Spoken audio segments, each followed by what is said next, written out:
Welcome to the Janelle King Show. I'm Janelle King, and this is Extra 106.3. And this is where we discuss kitchen table topics that are typically banned from family gatherings, but are absolutely necessary in order to have a strong republic. And today's kitchen table topic is poor crime policies. That's what we're going to start talking about. We're talking about bail reform. We're talking about catch and release.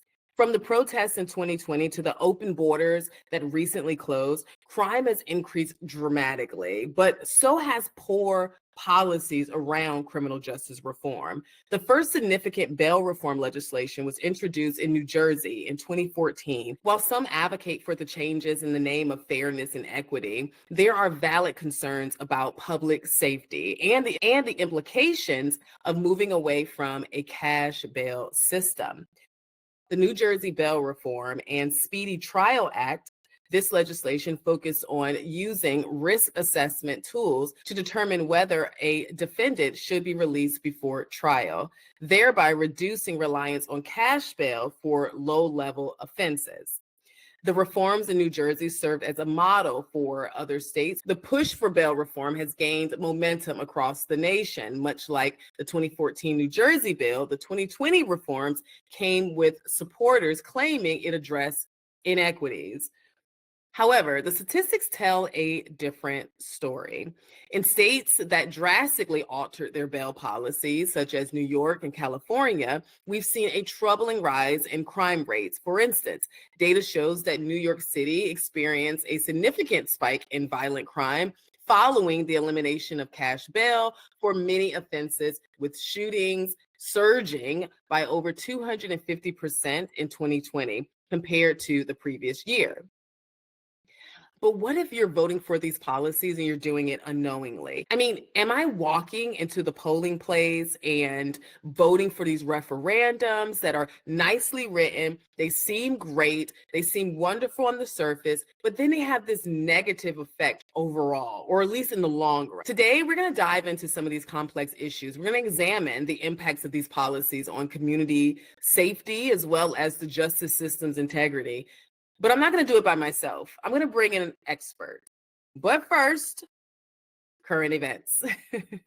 New Hampshire Senate unanimously passed a bill to roll back portions of the state's 2018 bail reform laws, sending it to the governor. The legislation requires individuals charged with serious offenses to be held in custody until they can be arraigned, eliminating the option for release by bail commissioners. It will repeal the magistrate system that allowed trained attorneys to set bail when judges were unavailable. The new standard for denying bail will change from clear and convincing evidence of danger to probable cause that a person poses a threat. The bill gained bipartisan support in the Senate, with Republicans asserting that it is necessary to address systematic abuse of the bail reform law. In contrast, House Democrats and civil rights groups argue that the existing bail laws have been effective in reducing violent crime rates. But has it? After the break, we are bringing in our expert. We're bringing in Attorney Ken Good, who has been on the front lines of bail reform and can address this, give us everything we need, who can tell us whether or not we are speculating. I mean, has there been a major issue? I remember during the 2020 protests, and this is something that really stood out to me. So there was this autonomy zones everywhere, right? And these are just these areas where people decided that they were going to block out a section of the street. They're going to be armed and they're going to allow anyone in, not even police. And there were a lot of Democrats and progressives who were advocating for this, who were saying that this is something that should happen. Well, as a result of that, a young man died being a part of one of these autonomy zones, and no one did anything about it. No one did anything about it. I mean, his father was on the news. His father was advocating for him. No one did anything about it. And turns out in a lot of these cases, there were individuals who may have been arrested for protesting or arrested for throwing feces at police officers or spitting on them or just assaulting them as a whole. However, once they go to jail, they are then sent right back out without any type of cash bail. to just reoffend. We're fortunate to have Attorney Ken Good joining me at the table. He's a respected bail attorney, a board member of the Professional Bondsman of Texas with extensive legal experience. Don't leave this table. You're listening to The Janelle King Show. This is Extra 106.3. We'll be right back. Thank you so much for joining the show. Please remember to like, share, comment, and subscribe. And don't forget to hit that notification bell so you'll be notified every time I upload new content. Now back to the discussion. Well, welcome back to the Janelle King Show. I'm Janelle King, and this is Extra 106.3. This is where we discuss kitchen table topics that are typically banned from family gatherings, but are absolutely necessary in order to have a strong republic. And as I stated before, the table topic today is just poor policies in the criminal justice system. And we're going to talk about catch and release. We're going to talk about bail reform. And before the break, I hit you with a few current events. But now that we're shifting gears and we're diving into the table topic, especially discussing bail reform, is something that we all have experienced, whether you want to believe it or not. We've all felt the impacts of it. Particularly when it comes to the border. The border has been a huge topic of discussion for those who are impacted by these laws. But what happens when a policy that is supposed to be compassionate turns into a hindrance and has an opposite effect? Well, today I have a guest with me from the great state of Texas. And you know, as Georgians, we love Texas, okay? So he's going to be here to break it all down. Joining us, we have Ken Good, who is a respected attorney. So we're going to say Attorney Ken Good, who's a respected bail attorney and board member of the Professional Bondsman of Texas. With extensive legal experience, Ken has argued cases before the Supreme Court of Texas, the Texas Court of Criminal Appeals, as well as various other appellate courts, including the United States Court of Appeals for the Fifth Circuit. He's also an author. He's authored the book, Goods on Bail, a practical guide for bail industry professionals, and has written several articles on bail reform, such as What Successful Bail Reform Looks Like. Ken has worked closely with lawmakers on bail matters and can shed light on the balance between public safety and the push for reform. Attorney Ken Good, welcome to the table. Welcome. Well, thank you. Welcome to. Well, I guess thank you very much for a great introduction. I look forward to the discussion. It's an interesting time, and there's so much information out today that there wasn't, when all these talks started. Absolutely. Well, we're going to definitely dive in, and majority of our audience is in Georgia, but thankfully we do have listeners all across the country and internationally. But what does Georgia and the rest of the world need to know and understand about these poor policies? Well, when I think of bad bail reform, I think probably the best way to describe it is soft on crime. I mean, that's really what it is. It's soft on crime policies. And when you hear them talk about what success is, they describe success in lowering the number of people in jail. It doesn't have anything to do with crime rates. It's all about we need to right wrongs from the past, and doesn't have anything else to do with really criminal justice. We know what works, and all through this discussion about criminal justice reform, we know what criminal justice policies work, and that's what specifically has been under attack for the last 5 years. How did you get involved in this? I mean, I know obviously being a part of the bail bondsman and doing all of that work, but what's the personal attachment to this? Okay, so I started out as an attorney representing doctors and hospitals when they got sued, was very successful, was on court TV, won my case. And then, but I've always had an appellate perspective. And so I've always did appeals. And so even when I was doing medical malpractice, I would do our appeals, and we would go to a medical malpractice seminar, and they would have a section or a presentation on new and important cases at the appellate level. And 3 of the 5 cases were mine. And so a bondsman got himself in trouble, had some default judgments, and he said, "Who do you hire for that?" And they said, "Well, you need an appellate attorney." And someone sent him to me. But on the bail reform movement, I was in Houston on a case, or visiting a client, and someone said there was a hearing going on in federal court, and it was in O'Donnell versus Harris County. very important case, early hearing, and I went in and listened, and I came out scared to death because number one, no one was setting out the argument, I thought, in the correct manner. And number two, I thought the judge was going off the rail and was going to make the wrong decision. And so I came out setting off the alarms and I said, we have to become experts on these topics, because if we don't, then no one else is going to present the argument in the correct manner. And I think time has proven me correct, especially with that judge, because she's been reversed 7, 8, maybe 9 times now.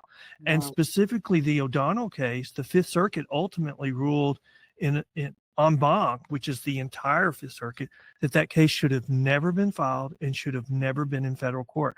And that is a seminal case that people all across the country looked to for a couple of years. Interesting. So what's the connection between catch and release and the bail reform? Well, okay, so when your jail's overcrowded, if you want to have immediate impact on it and reduce it, you just switch to catch and release, because those people get diverted and they don't ever go to the jail. The problem with catch release is automatically you're starting with something that has a 50% failure to appear rate, because you're just getting a little ticket to you to say, come to court on this day and this time. And these are already problem children. And so they need somebody to remind them. And it's just like me, if I don't have an alarm set before important podcast recording, I might forget it. And so it's the same problem, especially it's even worse with problem children. They need somebody, they need a mom sitting on there and saying, you got to go to court, you got to go to court, or a bondsman, you got to go to court. Catch and release, just here's your ticket, here's when you go to court. And there's nobody to remind them. And so it has a high failure to appear rate. That does substantial damage to the criminal justice system, because when you don't show up, your case gets put on hold. And that's what we're seeing now, especially with COVID, are huge backlogs. And anytime you have a backlog, there's very few ways to address it. One way is to dismiss cases. And that's what we're seeing predominantly. And so, catch and release, high failure to appear rate, de facto decriminalization, green light to commit more crime. Now, does catch and release, is that only for those who are entering the country? Like, how do we explain catch and release? Is it who benefits from that? Oh, who benefits? See, I don't think the original argument on catch and release, the people that benefit is the counties, because they're going to spend less money on their jail, because they do a simple analysis saying this person in jail for this many days times this amount, this is how much you would save. But I think over time we've learned that green light to commit more crime has much more damage to society, especially look at California, where they're doing all this shoplifting, and it's lowering the value of commercial buildings. And so when you've got a commercial property that's selling for 20-30% of its value from 4 years before, I mean, the damage that you've done to your community through just that alone is far greater than anything you saved on catch and release. But catch and release is going to benefit the counties for people for state crimes. It's going to benefit the government for catch and release for people at the border. But it's short-sighted release. I mean, short-sighted benefit that's very much outweighed by societal benefits, the crime benefits especially. So what I'm hearing is, so there's been this conversation around catch and release, and I think the general public thinks that catch and release is a policy that is only specific to the border, because it's always talked about when we're talking about migrants, right? So what I'm hearing when you mentioned the shoplifting in LA, that it could be anybody. Like, this policy can be enacted at any time. And while there are counties that may be over flooding with or overwhelmed by all of the inmates, instead of putting someone in prison who needs to be, or putting them in jail who needs to be there and needs to sit there, they're just saying, hey, here's your ticket, go on, hopefully you'll come back, basically, right? Yes, New Jersey, we call New Jersey, did some reform, we call it the New Jersey plan. And that was a central part of theirs is, they designated a list of offenses as low-level offenses, and so they just immediately change those to catch and release.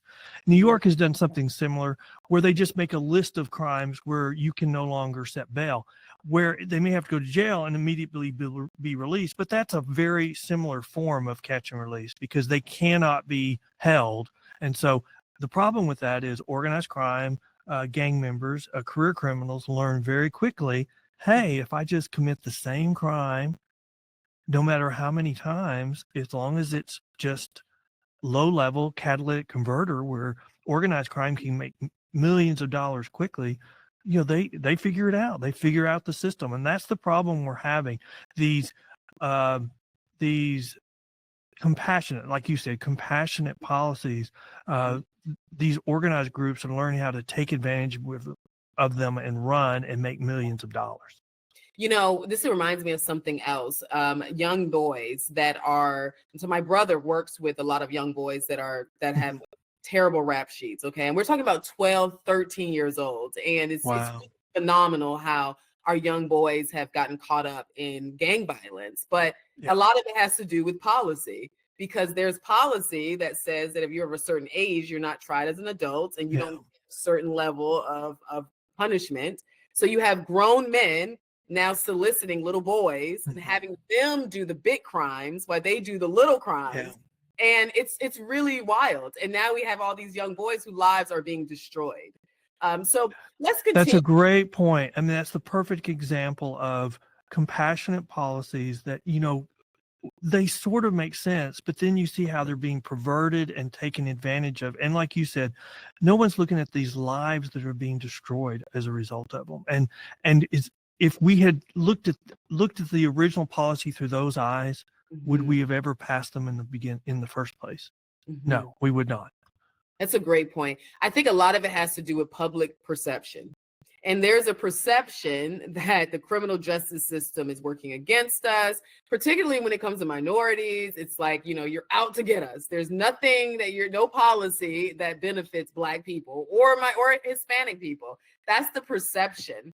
But the problem with that is there's so much science out there that disputes that. I mean, I think even in Minnesota, they did a study, or they discovered they have data all the way from the person calling in the crime all the way through the criminal justice system.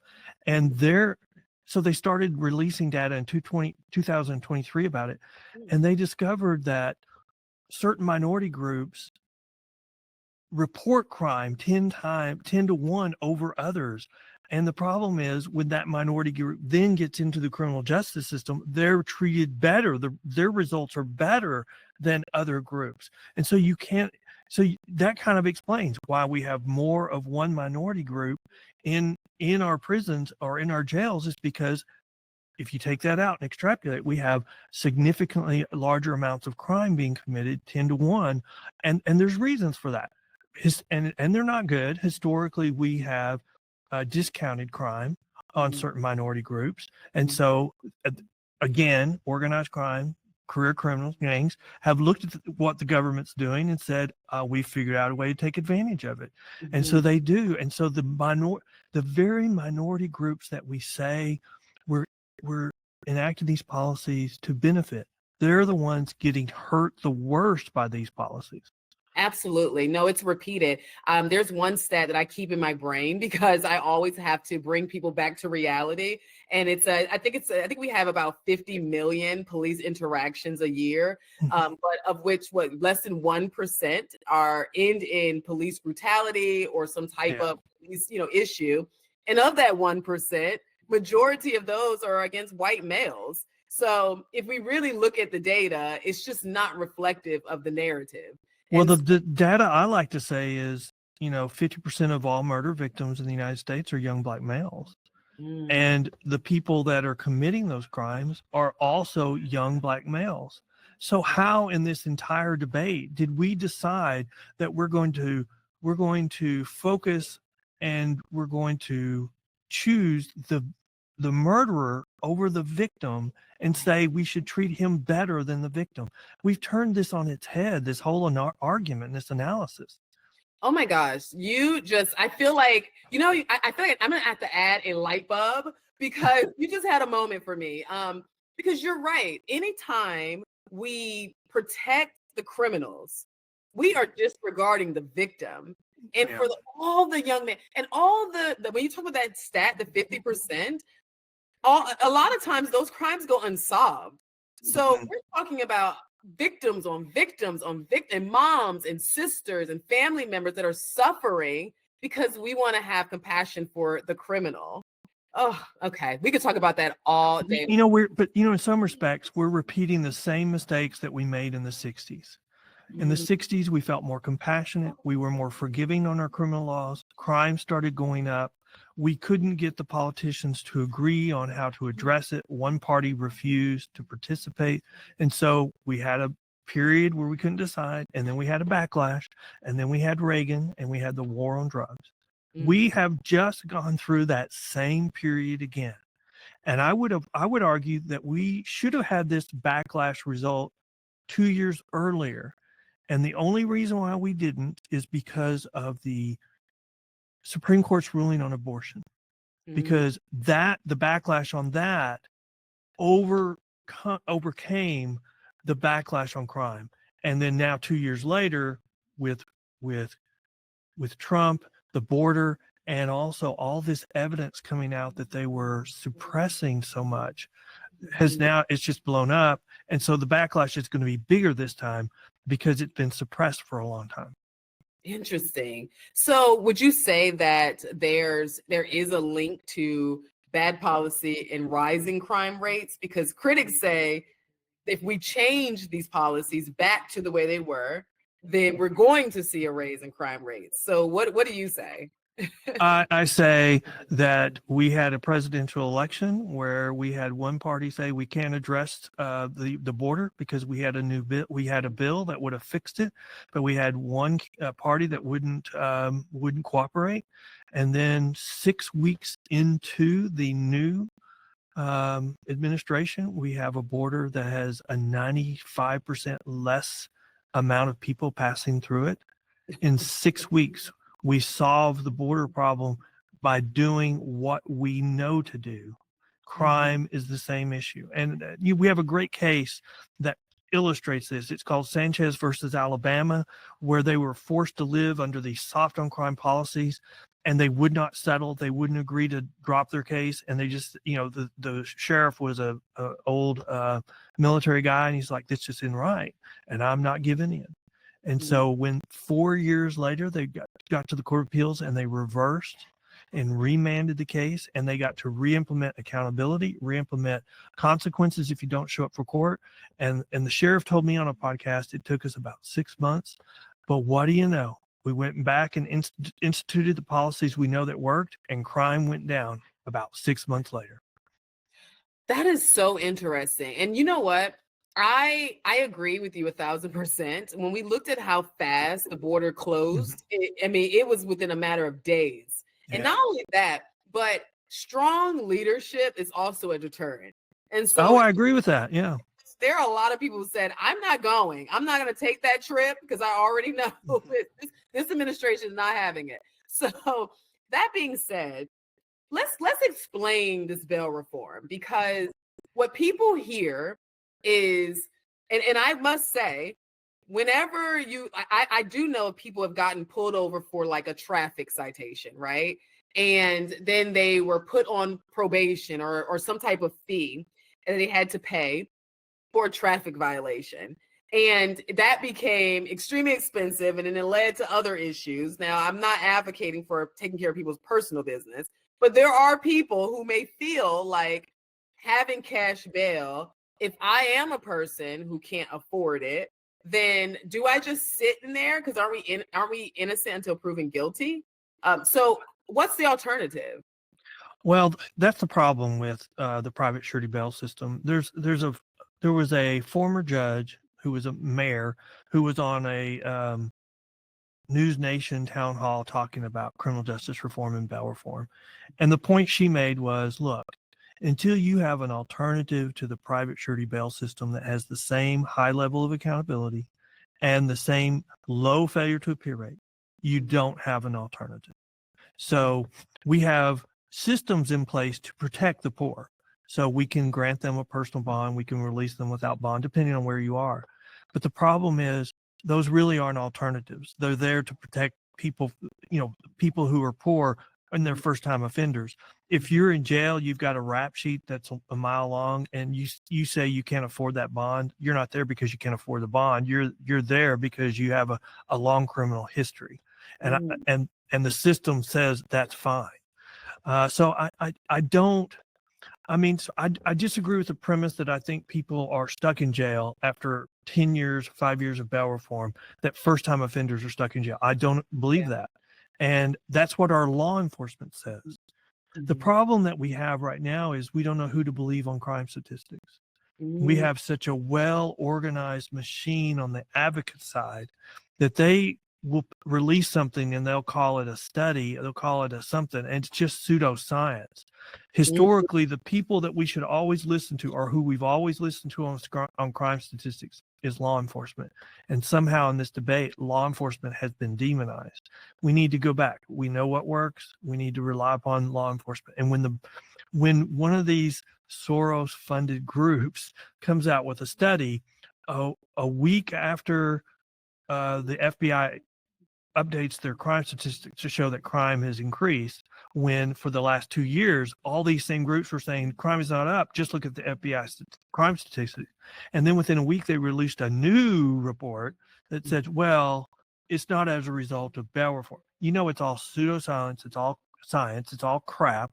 It's just advocacy dressed up to look like you should believe us when you should not believe any of that. It's so important to note that George Soros has sent millions and millions of dollars to a lot of these attorneys and to push a lot of the policies that we're talking about. And I have to mention this because I think a lot of people feel like when they hear Soros or the Soros attorneys or any of these terms, they get confused. And I did do a show that talks about Soros, the Clash of the Billionaires. And I did talk about in depth who he is and why there's so many concerns around him. But let's be clear, he utilizes violence and disruption to collapse governments. And if you don't believe me, who do you think was funding the protest, the Black Lives Matter protest that was taking place in Europe? So I think I hear someone in the background. So I think the point that you're making is there's nothing that you could say that would not that's strong enough, because this group or this side is so organized. Number one, they identify soft on crime people to recruit to run. Then after they do that and they get them elected, then they have another group that invites them to seminars, and then they're told, here's the policies that we want you to enact because it's quid pro quo. And then you have these pseudoscience groups that do reports that say, when you enact these policies, it will not increase crime. Here's the report that proves it. And then they have a final group that gives you press releases to sell it to the public. I mean, you will never see a group more funded, more organized, and have done more damage to our country. I totally agree, 100%. Where does defense attorneys, prosecutors, judges, what role do they play in being able to either roll back some of this stuff, or are they pushing it forward? Well, that's a good question, because, the best, our system was originally built that the judge should have as much discretion as possible, because the purpose of bail is to get you to come back. What assurance are you going to give the court that you're going to come back and answer the charges, and you're not going to be a continuing threat to public safety? So these reforms, what they're doing is they're tying the hands of judges so they can't do their discretion. So they, like New York, here's a whole list of crimes that the judge can no longer set bail on. He has to release them without bail. And in California, they tried the same thing, and it didn't pass a proposition review by the public, by the voters. But then we've got cities doing it. The prosecutors are the ones. That's where Soros has found his biggest fertile ground for disarming the criminal justice system. Because if you can take a prosecutor and then get him to agree he's no longer going to prosecute certain crimes, he's no longer going to seek enhancements. Enhancements are so important. So if you've got a drug dealer who's found with 20 pounds of meth, 20 pounds of fentanyl, the difference between enhancements and non-enhancements is he's just a possession of drugs. That's 2 weeks in jail. 20 pounds, the enhancements is 20 years in jail. So when you get rid of the enhancements, you no longer file those. I mean, career criminals, organized crime, that's cost of doing business. Spend 2 weeks in jail, take a vacation. And then when you match that with this open borders, you've got the cartels bringing their drug operations into the United States, not laundering their money through the United States. I mean, you've got, I did a podcast about California where they legalized marijuana, and then the drug cartels took it over. I mean, they've had so many of the legal marijuana companies declare bankruptcy, and I mean, the cartels are bringing in their own employees from the open borders policy, and they're not even afraid of getting arrested because it's been decriminalized. So with the closed border, we're fine. And the scariest thing about that was I posted a story about that before the election, and it immediately got deleted. Really? I posted it again, and it got deleted.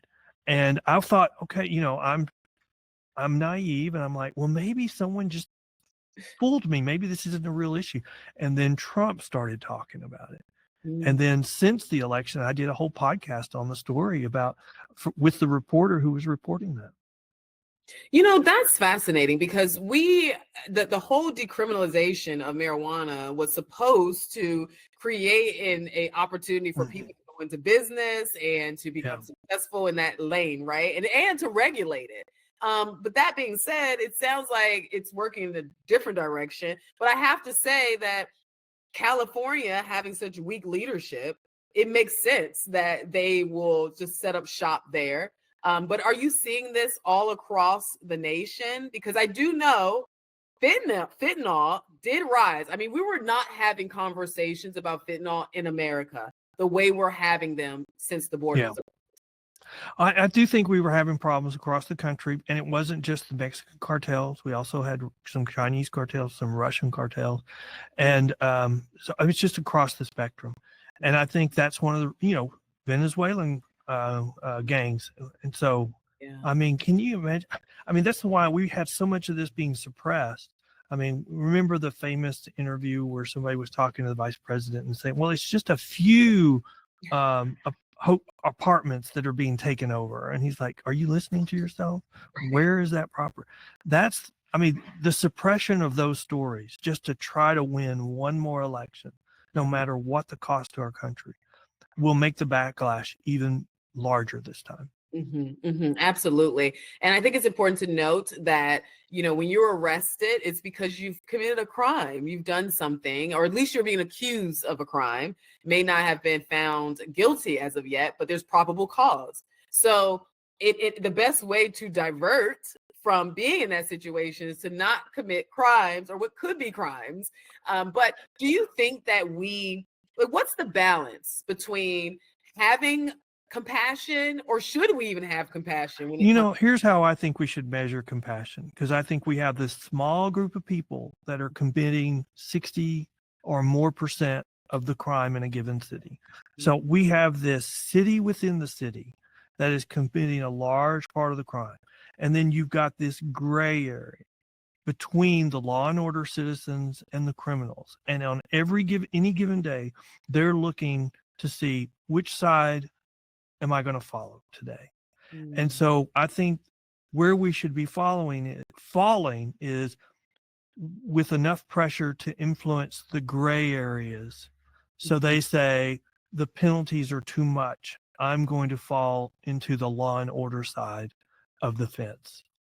Okay, so and let's talk a little bit about those gray areas. What are some key gray areas that you think we should avoid? Well, I think what influences the people in the gray areas is accountability. If you're going to be held accountable for what you're going to do, then you're going to say, okay, there's consequences, so I'm not going to do that. And that's probably the biggest problem that I see when we start doing these soft on crime policies. We quit having any accountability. And when you stop accountability, that's a green light to commit crime.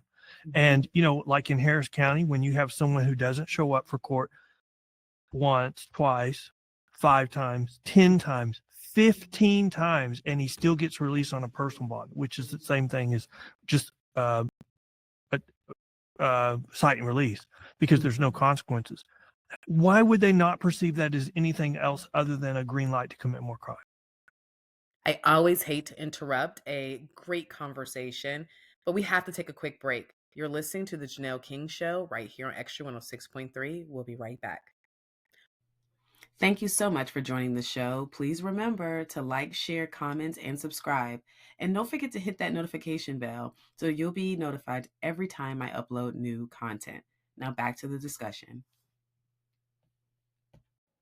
This is the Janelle King Show right here on Extra 106.3, where we discuss kitchen table topics that are typically banned from family gatherings but are absolutely necessary in order to have a strong republic. And if you're joining us for the first time, don't worry. You can catch an encore episode tomorrow at 9 a.m. right here on Extra 106.3. And remember, our podcast drops every Tuesday wherever you get your podcast. And if you're feeling eager, you can watch the video podcast right now on YouTube. Just remember to subscribe to our YouTube and Rumble pages, and your likes, comments, and shares are always welcome. Now grab a seat and let's get back to the table. Welcome back to the Janelle King Show. Now you're being brought back into our conversation with Attorney Ken Good as we're talking about bail reform and just poor criminal justice policies. I think we've been desensitized. I think about this cartoon, Aladdin, from back in the day. And Aladdin would run into the market. He stole fruit from the market, ran off, and they made it seem like that was okay because he was poor. And then we started having these conversations around, well, if they're hungry, what if they're hungry? So stealing from another person has now been desensitized because the person who's hungry now matters more than the person who manages the market. And I think has a lot to do with it too. But okay, so I'm going to tell you a little personal story. I grew up very poor. I mean, my family was so poor, we qualified for free lunch. And we, as a family, decided that we didn't want to accept the free lunch. So we would go home every day for lunch so that we would not accept a free lunch program. And so there are people who are poor that have good, are blue collar people who just want to work hard and get ahead. And that's really, that's what we should be celebrating. I mean, I came from a small town, a poor family. My parents were both public school teachers, but they taught me the importance of education. I went to college. I went to law school. I got a master's degree. I've argued cases. I mean, I've done things that, I've gone from moving pipe, irrigation pipe in the peanut fields to arguing cases at the Supreme Court of Texas. Mm-hmm. I have been very blessed by what we have in this country. Anyone, I promise you, if I can do it, anyone can do it. But the problem is we're not willing and we're not teaching that you have to be willing to put forward the hard work to get it. I think about the people who have to live in certain areas, right? The fact of the matter is no matter where you go in the country, no matter what city you're in, there are areas that are more affluent and there are areas that are not. And that's just how it is. And you shouldn't have to be subjected to crime simply because you have to live in a certain area because that's what you can afford. That does not make sense. When we start measuring our self-worth on what we have, we're always going to lose. No matter what you have, there's always going to be somebody that's going to have more. There's always going to be an Elon Musk. Mm-hmm. And you don't compare yourself to anyone else. You compare yourself to where you are, where you want to be, where you expect it to be, and are you content with where you are? Okay, I've been very successful, but I didn't get married till I was 36 years old. And I like to tell people my life didn't begin until I got married and had 2 girls. And that's the thing. It's like life is a journey. And so I want to leave our listeners with just some hope, right? So For those who may be impacted by this, those who are listening that may live in an area with high crime and is concerned about what's happening, what are some positive things that are coming down the pipeline that you feel good about that may help reduce crime? Well, I see us doing a return to what works, and I see us getting rid of these policies. I think probably the border policy is helping the most because we're sending a signal to criminals that we've had enough and that we're not going to put up with this anymore. So I think that's number one. And here's the biggest way I'm hopeful is because I see this return to law and order in large parts of our country. And if the only places that we don't return to law and order are urban cities, the difference is going to be so stark Right. between there and the rest of the country that politicians are going to discover very quickly that their voters are not going to stand for it. Yeah. Because anyone that can afford to move is going to move, and the ones that are stuck there, they're not going to stand for it. And so I've always said that I think we will ultimately change course because what we were doing at the time, what we've been doing is not sustainable. And, when you decide not to prosecute crime for certain things, you have rampant shoplifting as a result, and then you have property values for commercial buildings go way down. I mean, that's not sustainable. The next step is, bankruptcies of urban cities. And that's why you saw probably a year or two ago, mayors start speaking out on these issues because they were seeing where their tax dollars were going to go down. And so, I just don't think what's been happening is sustainable. And you're seeing the change. The election of Trump, I think, was in large part because of the economy, the border, and crime. And I think the next election, with the way that one party is reacting to this, we probably need one more election. And then both parties will return to law and order, and then we'll be able to fight on other things going forward. So what do you say to people who think that, the Bell's bondsman community certainly wants to get rid of this because they're not benefiting from it, these policies? Is that true? Or where is the connection with the Bell community, Bell bondsmen, and then these policies? Well, okay, so here's what I would say. The bail industry is so closely intertwined with the criminal justice system because they're pseudo state actors, that anything that's good for the criminal justice system is going to be good for the bail industry. And I would go back to what the retired judge said.